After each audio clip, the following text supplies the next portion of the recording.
At the beginning of each year, the village of Nam Mao held a grand Buddhist festival. People from near and far gathered joyfully to attend the event, light incense, pray for good fortune, and chant the name of Buddha while eating vegetarian food. In the middle of this joyful atmosphere, an old beggar woman appeared. She wore tattered, dirty clothes and gave off a foul smell. She walked around with a worn-out conical hat, weakly begging in a faint voice. People later called it the Lady Gao's Hill to honor her kindness and compassion. But everyone was too busy enjoying the festival or performing good deeds like releasing birds or fish, and no one paid any attention to the poor, ragged woman. Wherever she went, she was driven away or avoided. People were disgusted by her sores and stench. The village officials ordered the guards to chase her out of the festival. She begged and pleaded, but they beat her with whips and forced her to leave. The poor old woman stumbled away from the crowd.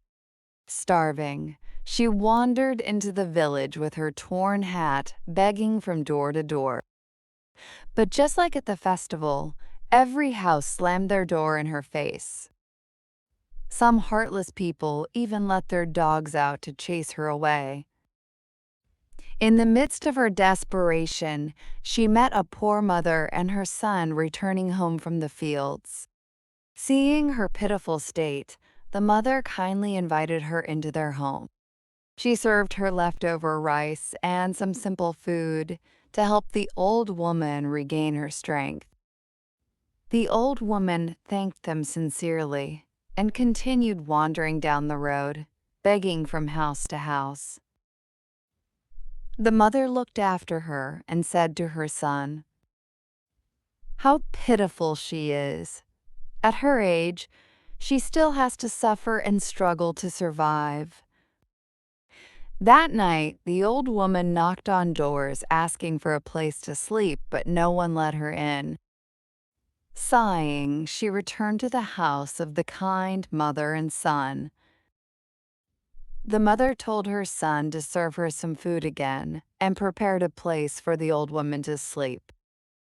In the middle of the night, the mother and son noticed a strange light coming from where the old woman was lying. To their shock, the beggar had vanished. In her place was a giant dragon-like creature coiled up, with its head resting on the ceiling beam and its tail stretched down to the ground. Terrified, they froze in fear, unable to utter a word. They pulled the blankets over their heads, trembling and accepting whatever fate would come. By morning, the dragon was gone, and the old woman had returned to human form. She prepared to leave. Before going, she said, "You two are kind-hearted. Heaven will bless you." Those who claim to worship Buddha but show no compassion deserve to face suffering. A great flood is coming. Take this bag of ash and scatter it around your house. It will protect you. Tonight, do not leave your house. If you must go out, climb to the highest mountain to take shelter. The mother realized this was no ordinary woman. She must have been a divine being in disguise. Being compassionate by nature, the mother asked, "Is there any way to save the others from this disaster?" The old woman paused for a moment, then picked up a grain of rice and peeled it into 2 husks. She handed them to the mother and said, "These husks will help you do good." With that, the old woman disappeared. The mother and son looked at each other anxiously and hurried to scatter the ash around their house. They also went around warning the neighbors.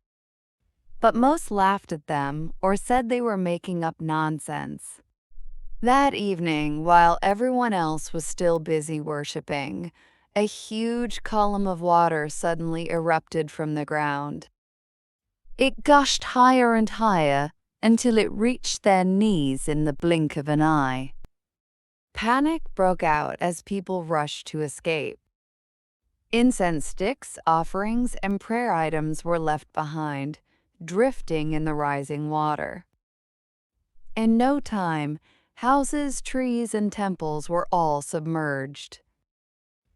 Only the house of the kind mother and son, surrounded by the protective ash, stayed afloat above the flood. Seeing the tragedy unfold, the mother remembered the old woman's words. She dropped the 2 rice husks into the water. Immediately, they transformed into 2 small boats. Without hesitation, she and her son rowed through the storm, rescuing those in danger. The land that sank that day became known as Bobby Lake. The mother's house, which stayed afloat, became a small island in the middle of the lake. People later called it the Lady Gao's Hill to honor her kindness and compassion.